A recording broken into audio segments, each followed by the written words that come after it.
What is going on, YouTube? Hope everybody's doing well this evening. We're going to try to get comfortable on the couch. We're on the couch tonight. That's what I'm talking about. We're going to chill right here on the couch and talk to you guys. Okay? So we're getting, let me get this out of my ear. We're getting comfy cozy. We're going to get comfy cozy tonight. Talk crappie fishing. How about that right there? Hope everybody's doing well. Make sure when you get on tonight, you drop me a hello. Let me know where you're from, because I always like to know where we're reaching out to, who we're reaching, and where we're reaching, right? So give me an opportunity to say hello back to you guys. Drop me a comment. First of all, that way you know how to comment. That way you can ask questions, because the whole point of this live show is for you guys to be able to ask questions to old Wired. You know what I mean? So always like to, let's see, do I have my... I think I got my... No, I don't. Okay. I was about to say, do I have my mic covered up with my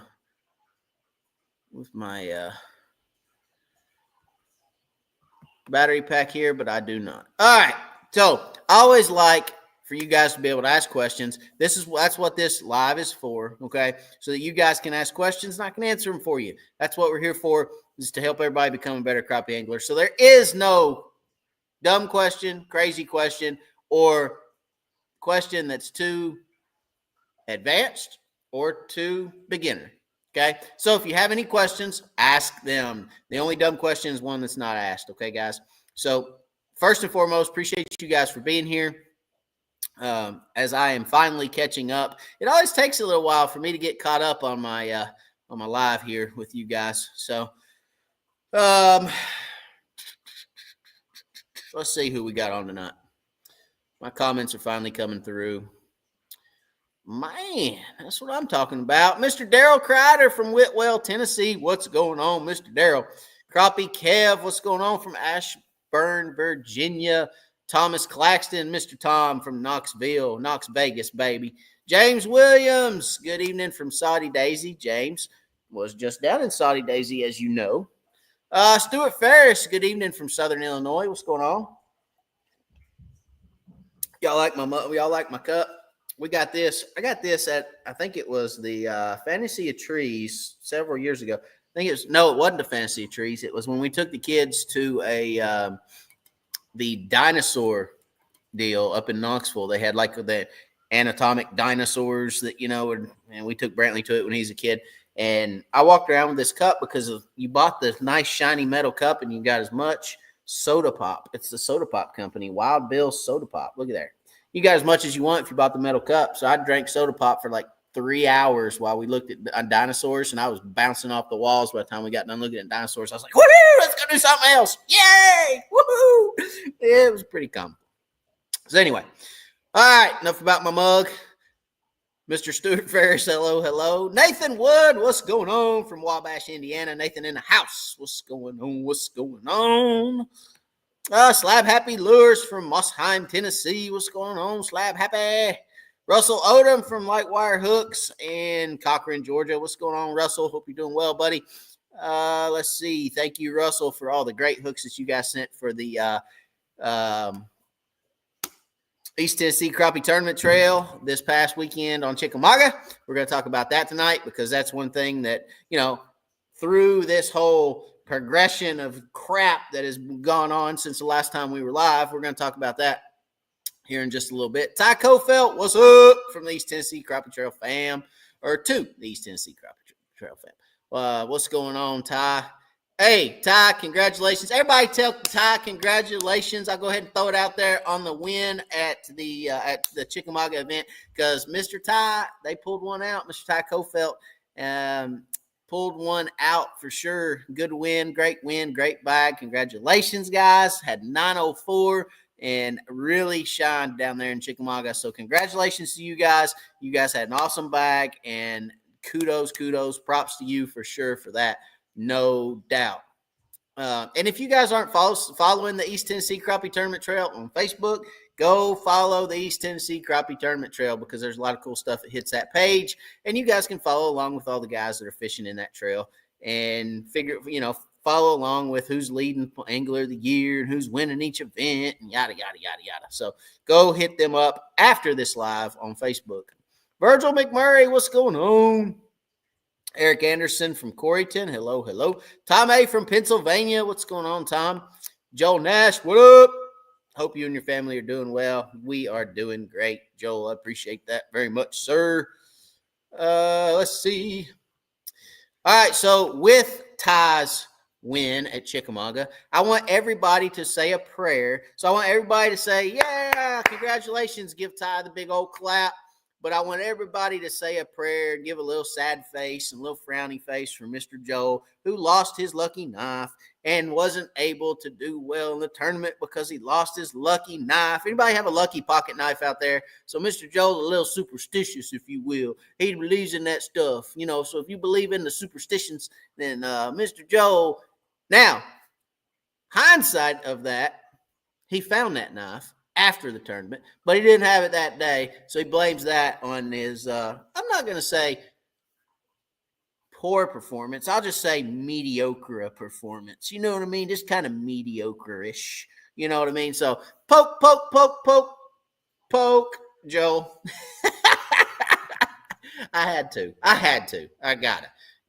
What's a fishing family for if you can't poke a little bit here and there? You know what I'm saying? All right. It's all about the fun. Johnny Suttles. Matt, hope the family is doing well. Johnny from Oliver Springs. What's going on, Johnny? Malcolm Zoll from Frostproof, Florida. Malcolm, man, hey, we are heading down, and I say we. Ronnie Harris from Carrollton, Georgia. What's going on? So, next week, guys, yes, I know it's Thanksgiving, but we are vacating. I mean, we're getting out of Dodge. We are going to spend, I say we, me and Brantley. Brantley and I are going to go do a little fishing. And we're going to go do a little flounder fishing, a little red fishing, a little speckled trout fishing. It's going to be a lot of fun. We're going to go put it on them.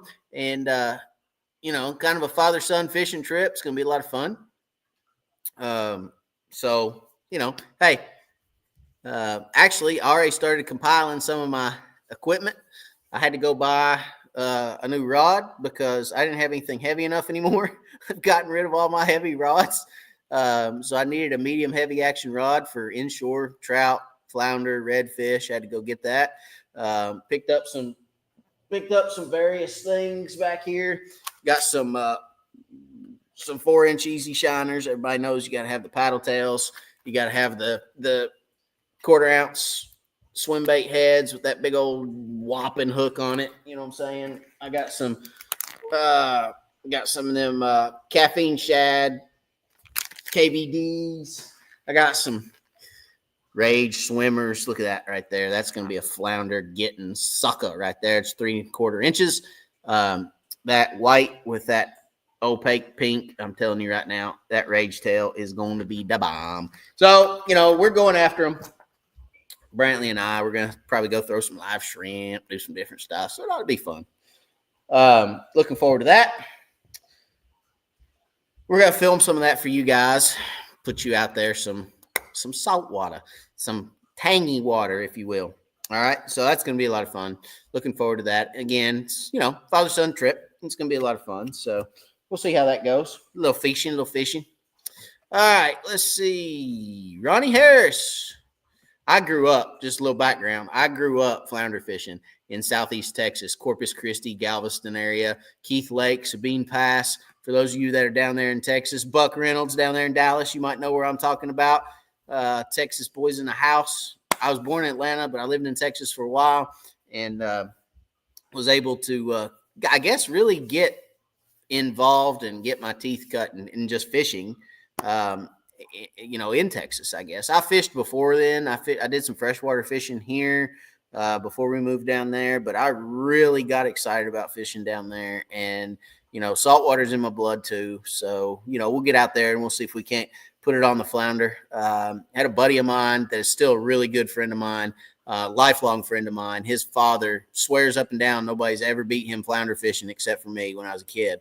There was one day where we were just sometimes you're holding a lucky rod, right? And I mean, I just flat put it on him. And he still tells me about that today when I talk to him. He says, man, I can't believe you outfished me that day. I just can't believe it on Keith Lake. Yeah. Nobody's ever outfished me on Keith Lake. And I'm like, well, okay. Yeah, well, I did that day. I don't know what to tell you anymore. Hey, I don't know what to tell you, Mr. Gibbs. And I still call him Mr. Gibbs. That's what we called him when I was a kid. So, yeah, it's a lot of fun. I love flounder fishing, love speckled trout, love redfish, just everything about it I enjoy. Fishing in general, I enjoy. I mean, it's, I know this is wired for crappie, and I know I've got the crappie bug, and I know I've fully transitioned into a crappie fisherman, but I still have that stuff in my blood, and I still enjoy it. That's like farm ponds and ponds on the hunting property, and ponds that have bass in them. I still love to go catch bass too, and bluegill and catfish. Bradley and I went catfishing the other day. He caught a big old flathead, had a ball doing it. I think a lot of it is, and if I could speak any advice to some of you dads out there that are bringing these kids up in fishing. We have our niche, right? It seems like a lot of us have our niches, and we have our go-tos, if you will. We have our bass fishing dads and our crappie fishing dads and our, don't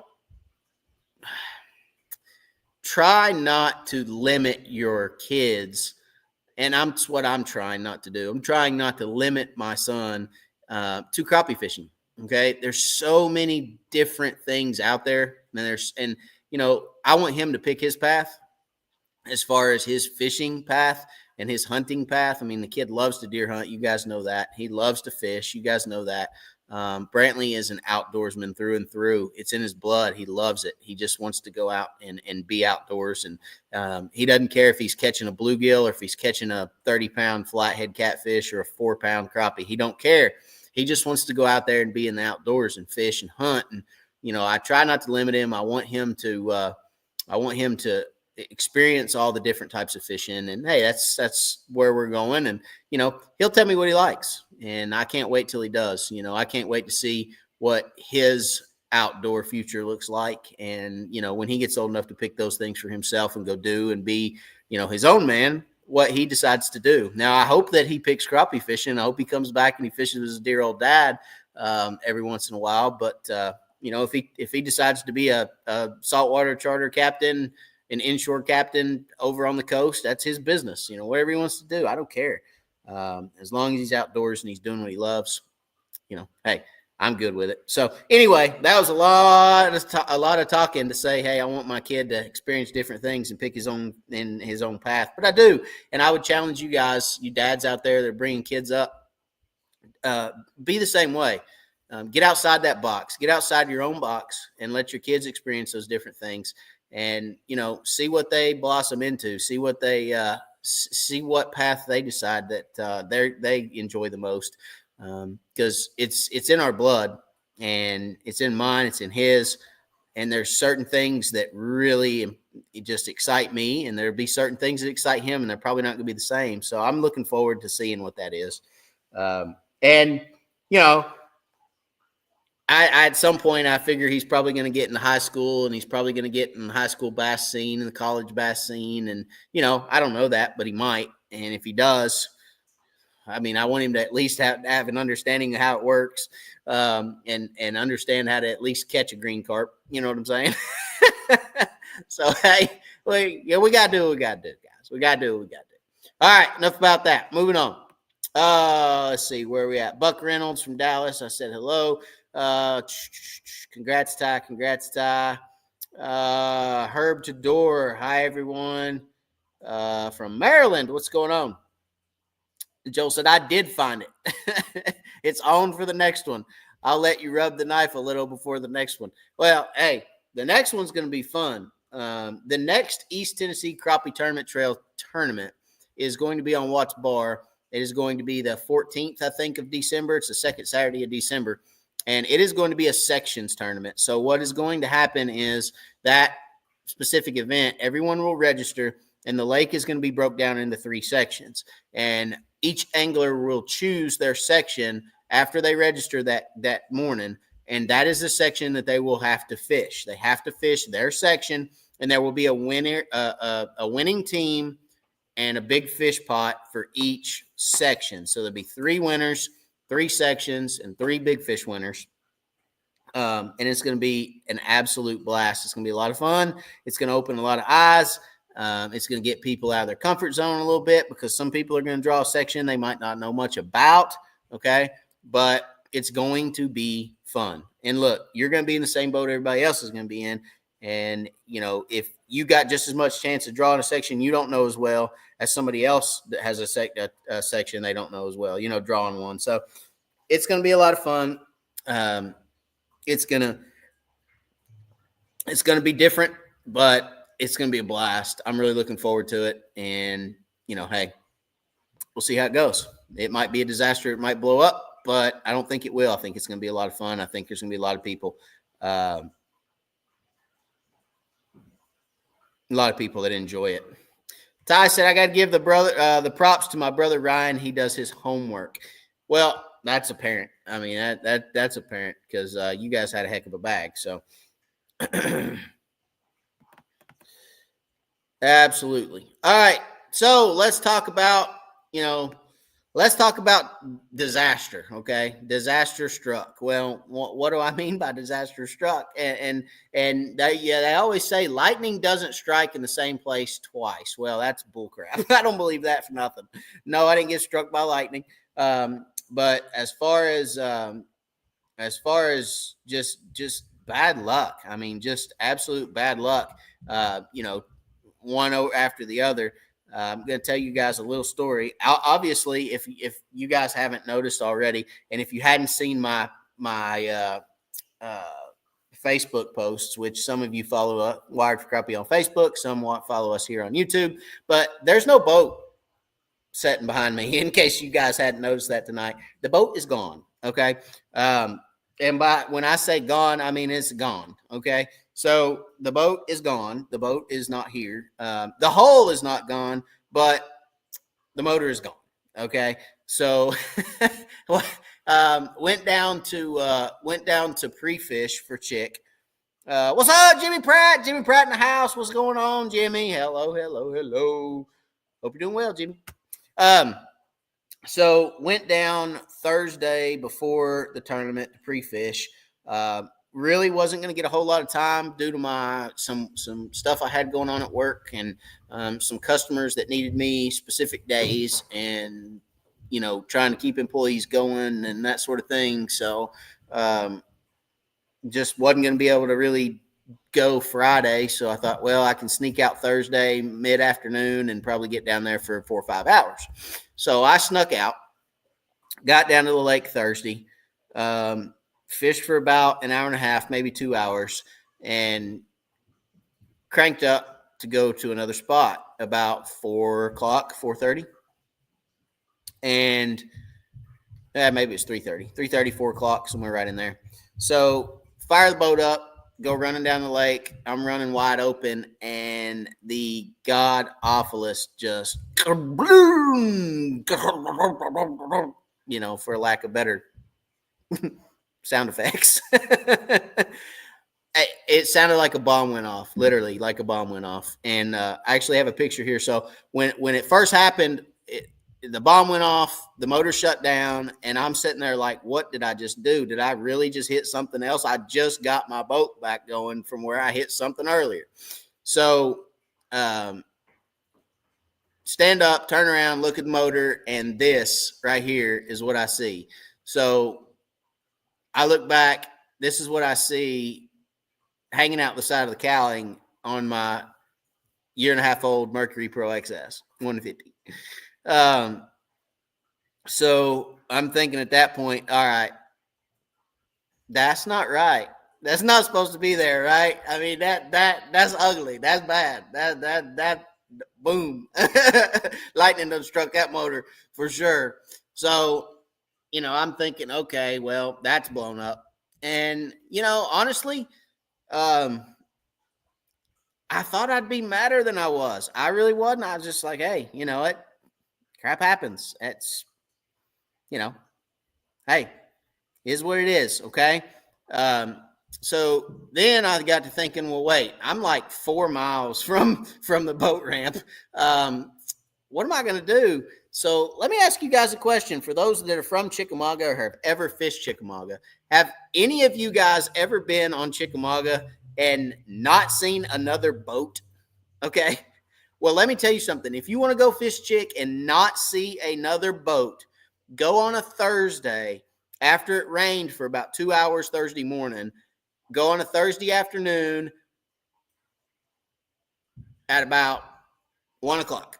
And you will not see another boat from 1 o'clock until after dark. Well, not even. You won't see another boat. You won't see another boat. You won't see another fisherman. I promise. Because it happened to me. I've never in my life been on that lake and not seen another fisherman.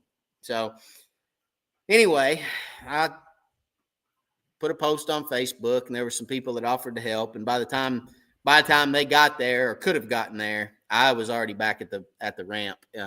Got the trolling motor, got me back. The amped outdoor batteries got me back. No problems, and got it on the trailer, no issues, and got her home.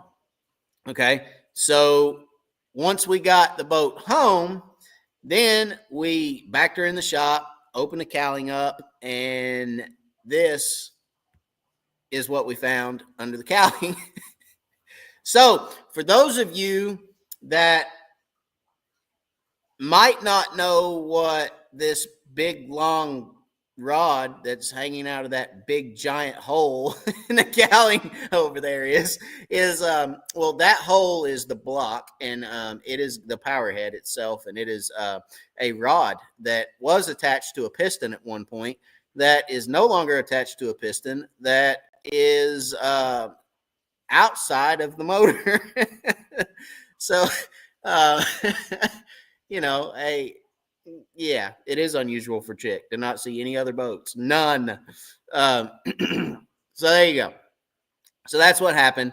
It shot a rod out the side of the block, bounced off the cowling, put a hole in the cowling, knocked the wires loose, split wires in half, knocked the spark plug wires off, knocked the coil packs off, broke the coil packs. You can see that cover with that sticker on it is completely broke. That covers all of your wiring harnesses and all of your connectors and everything. It did not get my vessel view, which is right down there below that little panel with the sticker on it.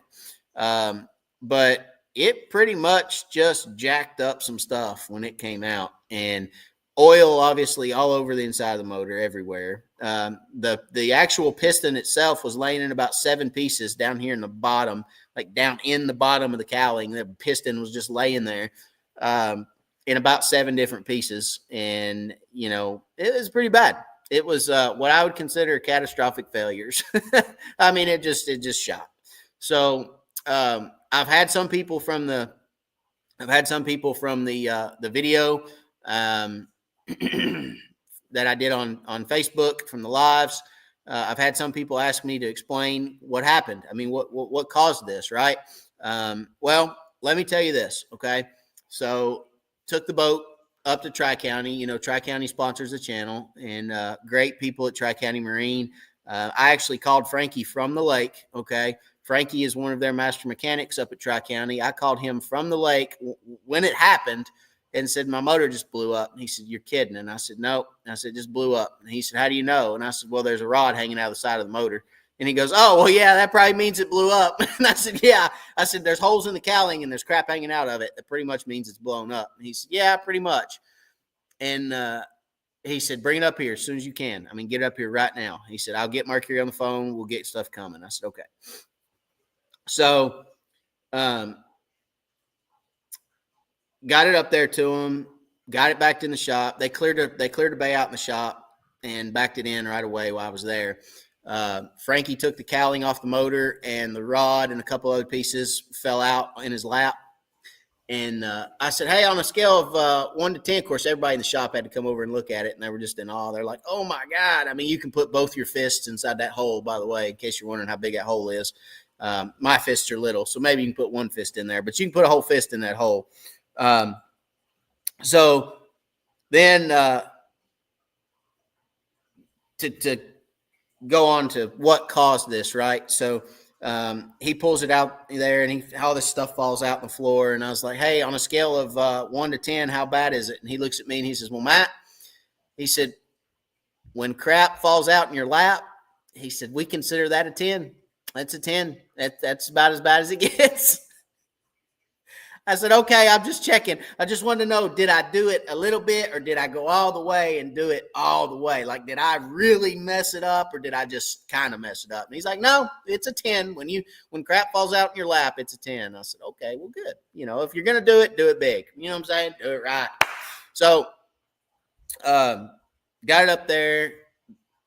First thing they do is they put it on the computer. Okay. So, for those of you that have a vessel view on your Mercury, Mercury can actually look in your vessel view, in case you're wondering, because you sign into that joker with a email and a serial number on your motor, and Mercury actually knows what you're doing on your vessel view. In case anybody's wondering, or in case anybody's doing any sketchy stuff, they can see your vessel view. Keep that in mind. Okay. So, again, I hadn't done anything sketchy. I babied my motor. I love my motor. I love my boat. You guys know that. Now she runs a lot. I'm on water a lot, and she runs, and I run her hard, but I run her within the parameters that Mercury tells me I can run her. So they check it. They checked for overheats. They checked for oil lights. They checked for over revs. They checked for everything and anything that could be on the motor, and there was no codes, no nothing. No over revs, no nothing that could have caused what you're seeing here in this picture. Okay. So, Ty,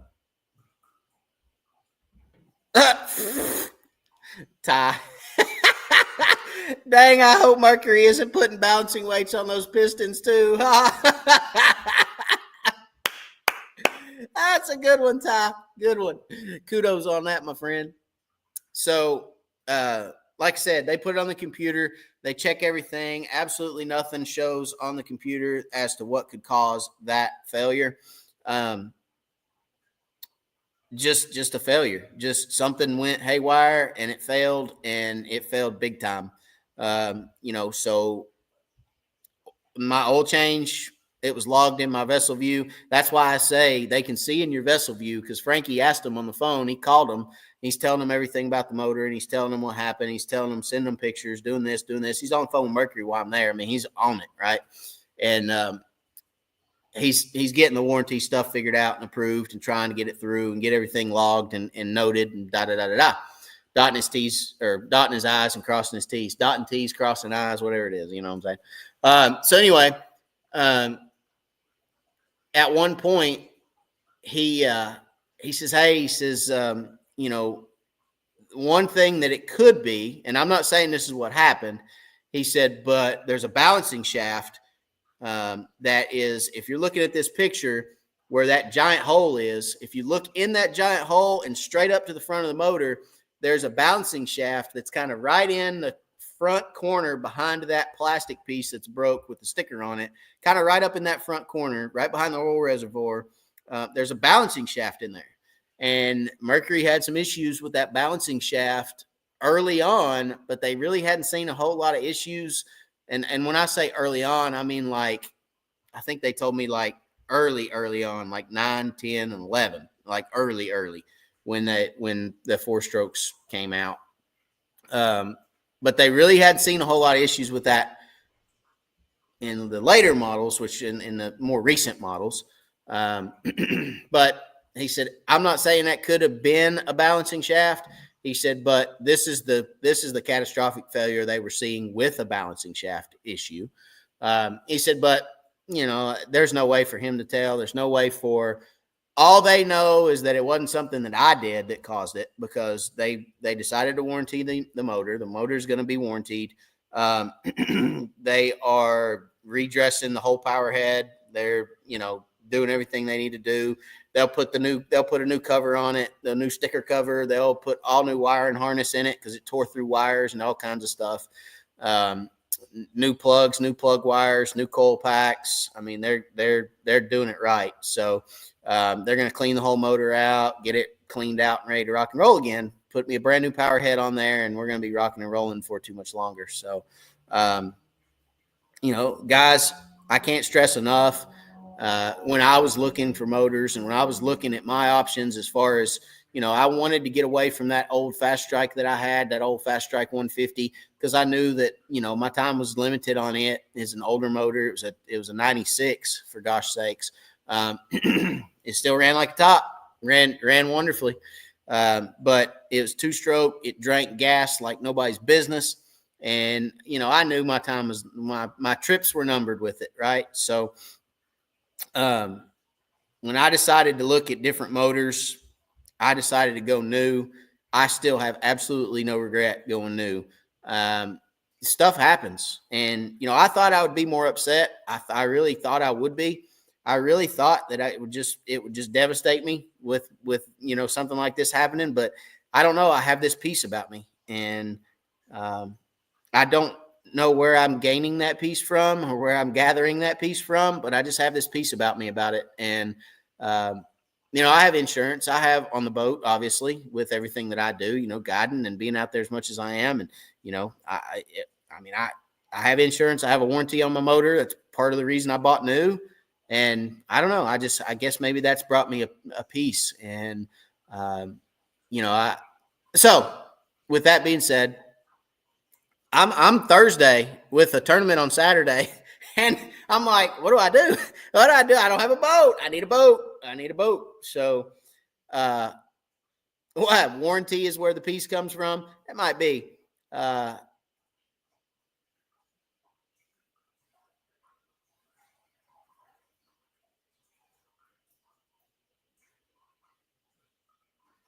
Johnny.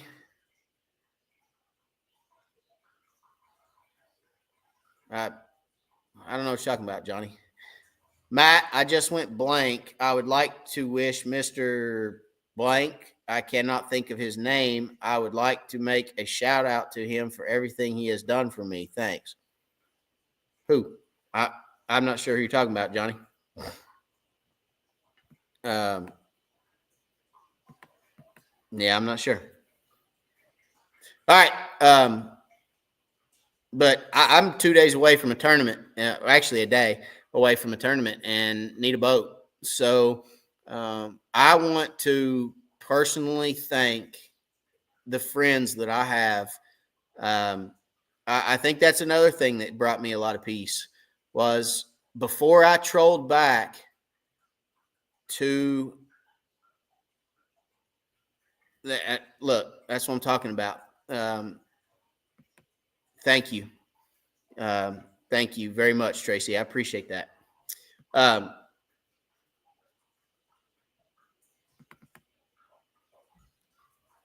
The friends that I have, guys, let me tell you something. Get you a good set of friends and keep them close and just do right by people and just be real with people and just treat people like you want to be treated. It's not hard. But when you have a good set of friends and you have people that care about you and you care about them, life is so much easier. Life is so much easier. And, before I got trolled back to the boat ramp with this motor, I already had 2 boats that I could use before I even got off the lake with this one. And I didn't even know I didn't even know what was wrong with this one. I didn't know. I mean, I knew there was a rod hanging out of the side of the boat or out of the side of the cowling, but I hadn't got the cowling off to see how bad it was yet. And I already had boats to use. So, yes, when you're not in your boat, it's like going to the movies with somebody else's wife. It's like it ain't right. You just ain't supposed to do. I'm out of my comfort zone. Okay, I wouldn't mind going to movies, but you guys sit on your side, and I'm gonna sit on my side. And if you just want to ride out there together, that's okay. But you're going over there, and I'm going over here. You know what I'm saying? So that's like fishing at somebody else's boat. Like, for me, it's like I don't know if I can do this. I don't know. What if I do something wrong? Oh my God. Well, I don't know how that button. You got to turn that button a certain way. I don't know how to turn that button a certain way. But no, I already had 2 boats I could use. Thank you to my friends for that. And, for them to just trust me. And, that's a big ask, to say, hey, I don't have a boat and I need a boat. And can I use yours? It's for somebody to say, absolutely, go hook to it, pull it, do it, run it as hard as you want, bring it back. You break something, we'll talk about it later. It ain't no big deal. That's a big ask. And, for the friends that I have that allowed that for me, thank you. I appreciate it. It is not forgotten, and it will not be forgotten. I thank you, and was able to get a boat. So got a boat, was able to fish, did not fish well. It's out of my comfort zone. But we fished okay. We didn't do too bad. But we needed one more big bite. We needed a couple more big bites to compete with Ty. But,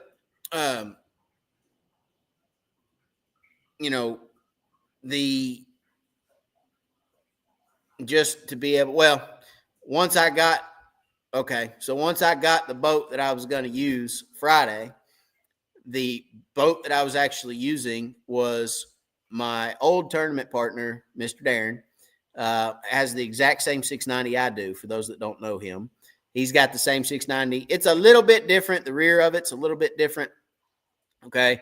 But, a 690 Ranger, was able to get it, blessed me with being able to use it. So I brought it back to the house, got everything plugged up in it, all the batteries plugged up, got everything charging, and he has a 36-volt Ultrex on the front of it with a 36-volt Monster Marine battery in the back of it for his trolling motor, and a Monster Marine charger, 36-volt, for his trolling motor. So I plug everything up. I plug the 36-volt charger up. This is 7 o'clock at night. Plug the charger up. Nothing. No charging light, no power light. Charger is shot. So for those of you that know, you have to have a 36-volt charger to charge a 36-volt lithium battery. You can't charge it with a 12-volt charger. It's a specific 36-volt charger that you have to charge a 36-volt lithium battery. And they don't sell those at Walmart. So then I went scrambling, okay? Here's why I'm going to give another shout out. So here we are, lightning struck again. And come to find out, so Darren was actually deer hunting that weekend, and he didn't have service. So I called, but he didn't answer. So come to find out, after the fact, when all this was said and done, I said, hey, did you know your charger quit working? Oh, yeah, I forgot to tell you that. The charger quit working last time I used it. I don't know why. I guess it burned up. I don't know. I'm like, well, that would have been nice to know Thursday night, so I could have picked one up Friday and not had to struggle at 7 o'clock on a Friday night. He's like, yeah, I forgot. I was like, golly. I was like, okay. So that's hindsight. But 7 o'clock on a Friday night, and I can't get in touch with him because he's at the hunting property. So I went scrambling. Shout out and a kudos to Jason Castle at Ultramarine Bass Boat Electronics. Huge shout out to him. Got in touch with him through a friend that I called that had a 36-volt or used to have a 36-volt battery to try to get him a charger. And he reached out to Jason. Jason called me. Of course, I know Jason. And Jason called me, and he's like, hey, what do you need? I said, this is what I need, man. I said, I'm struggling. I'm sucking wind. I blew my boat up, and now I've got one that has a trolling motor battery that I have absolutely no idea how much charge is on, and I don't have a charger to charge it.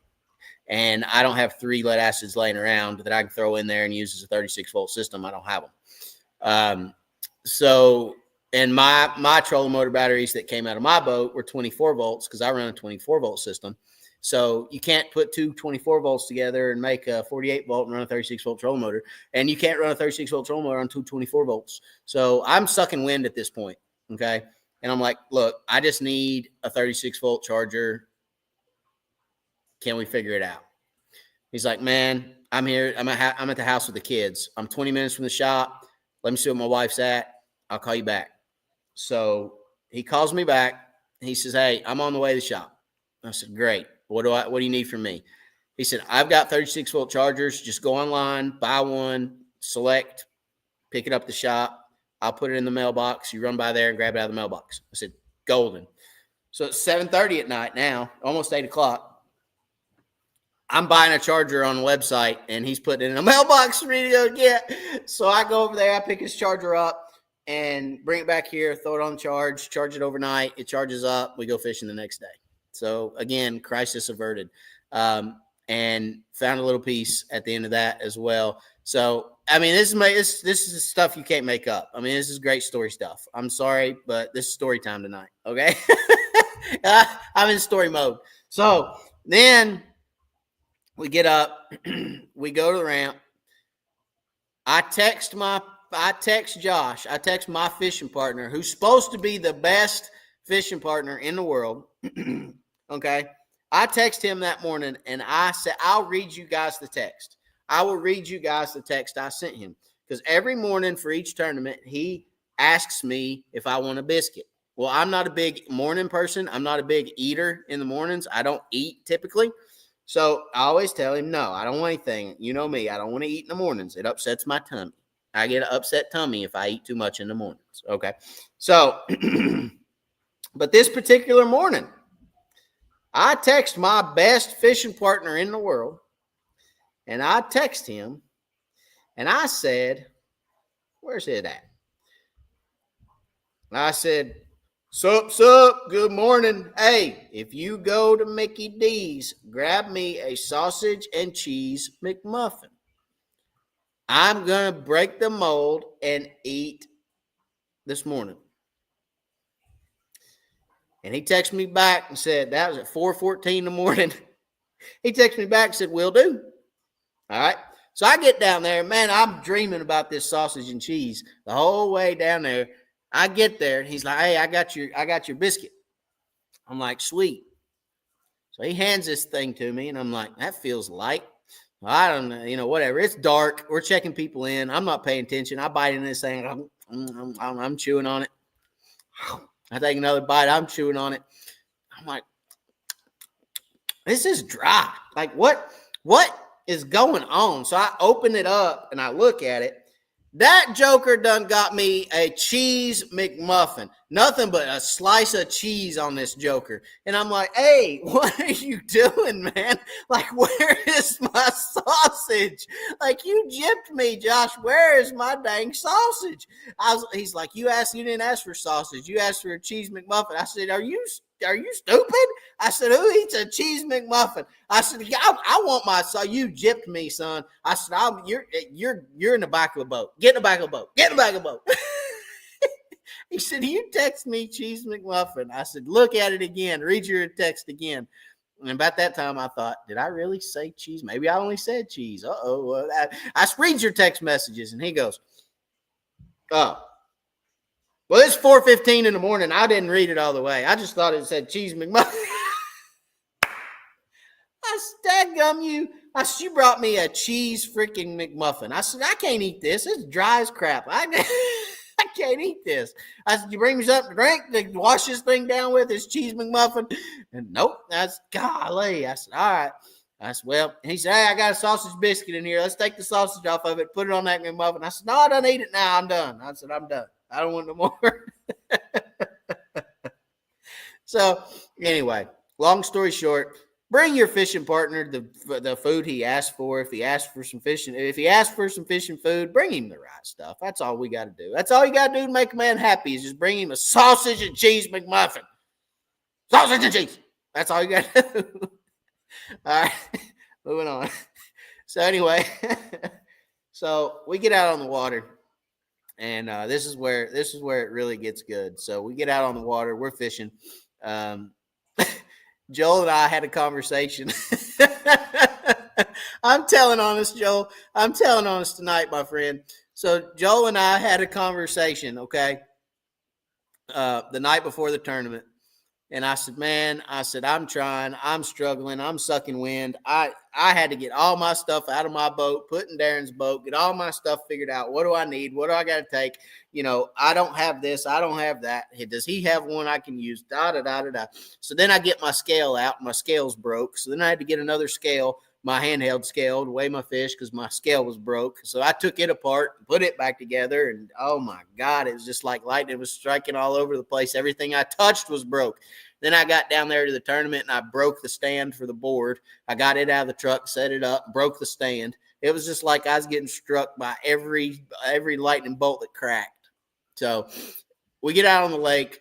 Joel and I had a conversation the night before, and I said, how many people do you think are going to be in this creek? And he's like, I don't know, but I ain't going there. And I was like, yeah, me either. I ain't going to that creek. I ain't going up there. That's way too far from me. I ain't doing it.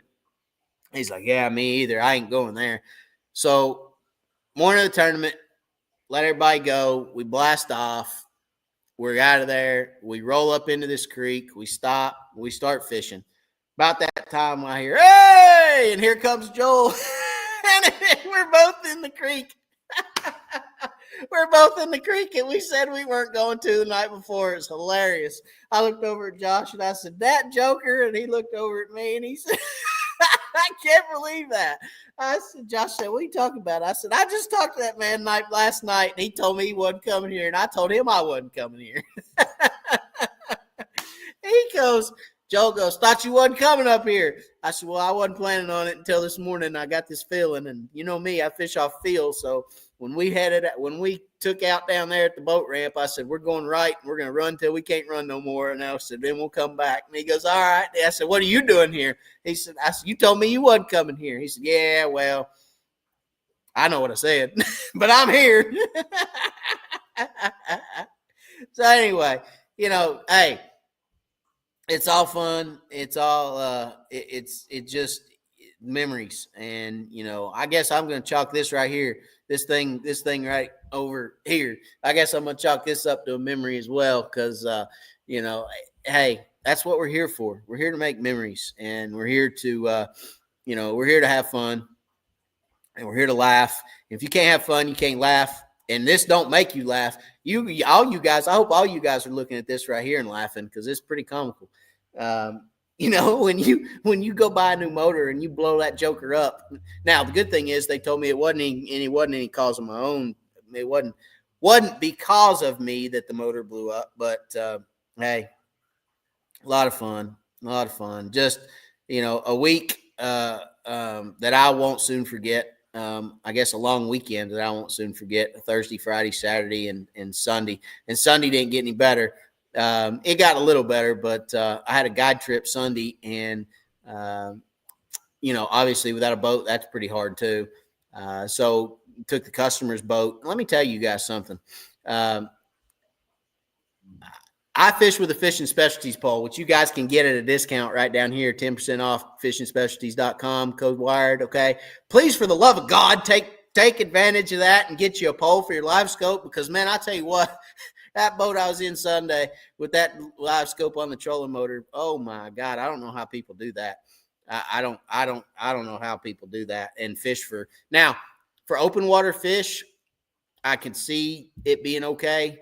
But golly, fishing for fish on structure with oh my God. No, thank the Lord the wind wasn't blowing very hard. Because I'm telling you right now, please, if you're going to get live scope on your boat, take advantage of this discount code for Fishing Specialties and get yourself a pole. If you're a structure fisherman and you ever plan on fishing structure again, get a pole for your live scope. My gosh. Oh, my God. My guy was, now, we made it work. We caught a bunch of fish, but it ain't easy. It ain't easy trying to get that boat to stay still, especially in a little light aluminum boat. It ain't easy trying to keep that boat still and watch that jig fall on that fish as well. It's tough, okay? So now I understand why some people get frustrated with their live scope. That's frustrating. So anyway, take advantage of it. Get yourself a pole, and it'll help. I promise. Now, if all you plan on doing is chasing open water fish with live scope, then put it on your trolling motor. Be my guest. But I'm here to tell you, you can catch all the open water fish with live scope that you want with a pole, and you can fish structure without beating your brains out. So there you go. That's just my 2 cents. Take that for what it's worth. It's only 2 cents. Kenneth, what Garmin unit do you use for your live scope? I use a 126 SV. 126 SV is what I run on both of my units for my live scopes. So I have two 12-inch units, which obviously 126 SV, they're the Ultras. A 126 SV Ultra is what I use, 12-inch unit, and I love them. I have had the 1222 as well. I ran a 93 SV when LiveScope first came out, so I went from the 9 to the 1222. I don't necessarily mind the knob. I liked my 1222, but I like my 126 SV better because of the touchscreen. And when I'm toggling and moving forward and I'm moving out and in, especially on guide trips with customers, I can just hit that right on the screen. I don't have to push the knob, turn the knob, push the knob, turn the knob to adjust. I can just do it right there on the fly on the screen. It makes it easier for me with customers on the boat. So I prefer the 126. That's the Eco Map series over the GPS Map series. That's just me. Once you get up into the higher end GPS Map series, you get that touchscreen, but you're paying for them too. So, 126 SV is what the Ultra is what I use. Ronald Dills, may I hope you are doing well, my friend. Thank you. I appreciate that, Ronald. You as well. Joel, you going to have it back before Watts Bar? That's a good question. I don't know. I don't know if I'll have it back or not. I mean, if I don't, I'll use Darren's again, I guess. But yeah, I don't know if I'll have it back or not. They told me it could take anywhere from 3 days to 3 weeks. They don't know. With Mercury and their warranty, obviously with the warranty issue, they don't they don't get in a hurry. So Mr. Jimmy Pratt said, my boat came with waypoints. Yes, it did. That's one of the boats that I had the opportunity. Mr. Jimmy didn't even bat an eye, guys. I called him and I said, hey, I need a boat. And he said, what are you talking about? I said, I just blew my boat up. He said, you're not. He said, you're kidding. I said, no, I'm not. And Mr. Jimmy said, you can use mine anytime you want it. You want to go get it, go get it. He said, because they were hunting as well. And he said, you're welcome to it. Go get it. I said, man, I promise I'll put a card in your units and take all your waypoints. He said, I don't even care about that. He said, if you need a boat, go get it. And so kudos to Mr. Jimmy. I appreciate you, buddy. And, good friends are hard to come by, and I've got good friends. I really do. And I appreciate them so, so much. If I don't tell you guys enough, I appreciate you guys. I appreciate my friends. That's for sure. So thank y'all very much.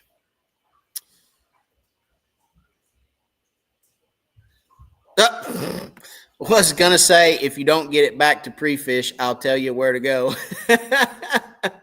Yeah, the dam. Go right up there at Fort Loudon Dam and fish in the lock. That's what Joel tell me. That's funny. Yeah, he'll tell me where to go. He'll tell me where he's not going. That's where I'm going. Where he says he's not going. That's pretty good. So anyway, all in all, it was an experience. It was really, like I said, don't know when it'll get fixed.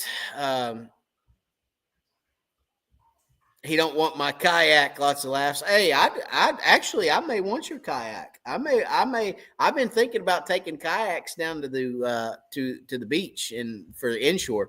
Man, I could take a kayak up in some of those creeks down there, back in the marsh. Oh my gosh, the speckled trout.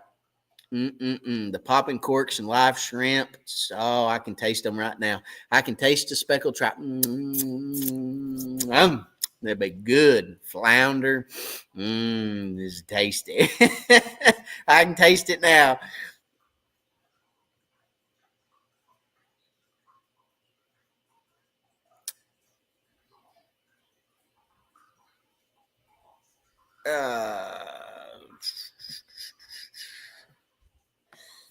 Ooh, it's nice with the live scope. That's what I'm talking about. Bring that yak on over here, baby. We'll take that sucker down there. We'll get on some speckled trout now. You got the live scope on the yak. I'm telling you, we'll get going. We'll be ready.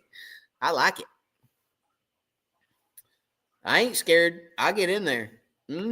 I get in there and ride that thing. It don't scare me a bit.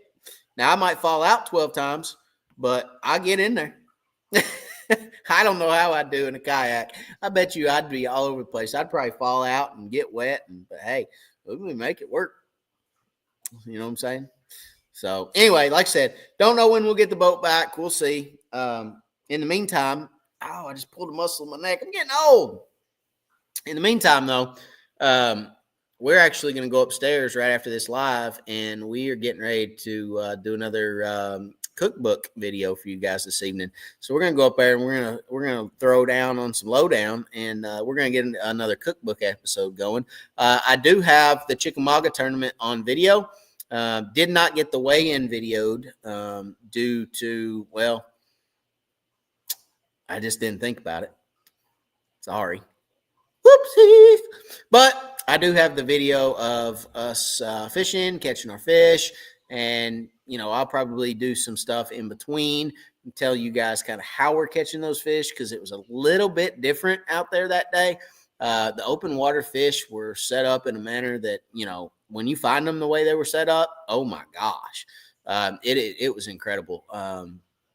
So really want to talk on that and, kind of explain to you guys how we were catching our fish and what we were doing and how we saw them setting up and that sort of thing. So probably I'll break in there a little bit and we'll have some chit chats in between some of that video. But I bet we caught 150 fish, every bit of 150 fish, if not more than that. I mean, we caught a ton of fish. Chickamauga is loaded with crappie, white crappie, black crappie. Both are just absolutely loaded. And, you guys can go down there and literally catch just a boatload of fish. We actually pulled up in one creek and there's a guy trolling in there. And we said, hey, you catch anything? And he said, well, we've caught a few. And within like 10 minutes of me asking him that, we'd boated like maybe 20 or 30 fish. And he drove by and he's like, I don't know what y'all are doing, but I'm getting out of here. And he said, y'all are making me mad. And he cranked up and left. And I said, hey, you could have stuck around. We would have told you what we were doing. But anyway, just a lot of fish out there and on that lake and a lot of good fish. The lake had, in previous years, there'd been a lot of small fish on the lake. We saw a lot of keeper fish. It should be a really good spring season this year. Winter's going to be good down there, but the spring season this year should be really good on Chick. For those that fish Chick all the time, there should be a lot of keepers. I mean, your keeper ratio should be way up there this year, and you should be able to keep a lot of fish if you're an eater like I am. You should not have a problem catching 10-inch fish. So it's going to be a lot of fun down there this spring. I'm already having visions of sugar plums in my head about the planer boards just rolling down through there and just getting hammered. And I'm hoping that I have a new bonehead jig, which hoping I have a new bonehead teaser jig to troll with this spring. We'll see how that goes. But anyway, all right, we're going to call it a night. I will have some more good news for you guys next week because we're going to release some new stuff that's going on here at Wired and for this coming season, and it's going to be a lot of fun. So hope you guys will tune in next week, same time, same place, to discuss some of the good stuff that is coming our way and your way next week, Wednesday night, 9:00.